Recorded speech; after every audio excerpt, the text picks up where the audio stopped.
Now that we've fooled around with an unboxing like some young whippersnappers, let's take a look at this system from end to end.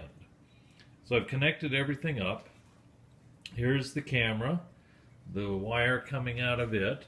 We've got to use the extension to connect it to the control box. The control box is also connected to the monitor. So replacement goes on in place of your rear view mirror. And then we've got the wiring. Now, since I'm not a young guy with all this fancy technology, I'm using my wife's scooter. Get at the batteries on it. And let's see if we can get a little closer here. I've got the coming off the positive side there. I've got a red wire connecting up to the red wire from the harness. Off the negative here, where is it? Off the negative here, I've got a black wire. It's a little hard to see, but I'll bring it around here and eventually connect it to the black wire there. And then it's also got a trigger. The trigger is on positive, and I'll be using this on the white, blue, and yellow to trigger the 3 different camera inputs. So I've got the positive hooked up. Let's hook up the negative, which will power the system. So that brings the system online. And you can see we get a no signal here. Let's see how that looks. Oh yeah, you can read that. That works. We have no signal because I haven't connected any of the trigger wires yet. So let's see what these silly things say. Camera 3, which is the backup camera where I'm connected. Here's 1, 2, and 3. I'm connected to 3, which is the backup.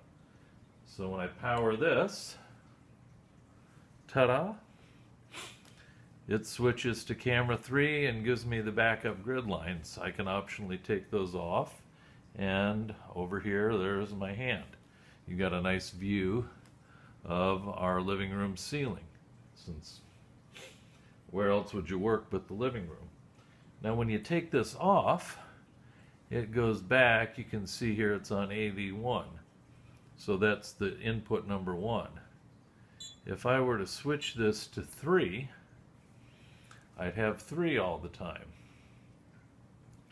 And now, no grid lines. Now when I power the trigger wire, it pops the grid lines on. Kind of handy if you want the backup. So if you want to use it as both a rear view and a backup camera, which is what I'm hoping to do, you can have the rear view there. When you put it in reverse and power this wire, it'll throw the grid lines on for you.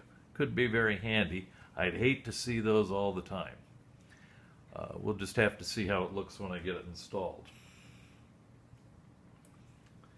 Now the other thing you can do, and I'm going to power the system off first. So I just took all the power off it. If we were to put this on, say, the camera 2 input, let me power it back up. So we're still on AV3. Let me grab the camera 2 input here and power that. It switches to the camera 2. So if you've got different power sources, you can do things that way instead of reaching up to the camera or to the screen and tap the button here. That might be handy to have just a little push button, and it's only a temporary. You only need to just touch it. It's just a temporary. You only need a temporary signal to make it switch. So I'm now disconnected. If I were to grab camera 1, which is yellow, and just touch it, all it took was a temporary touch.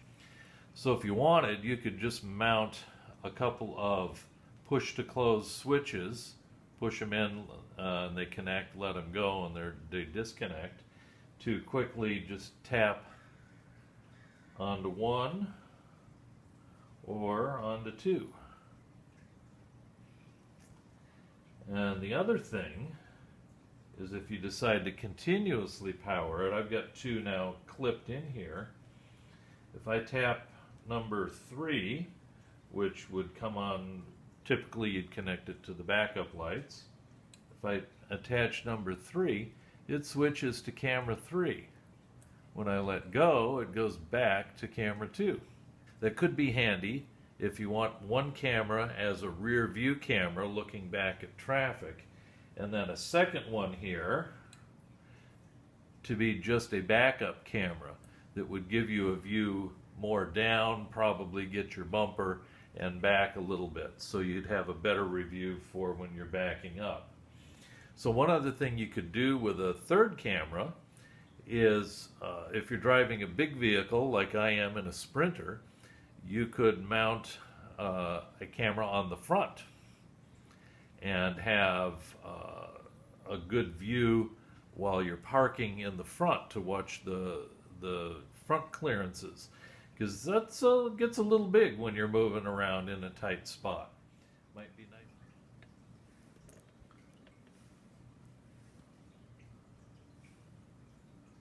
Cat, what are you doing?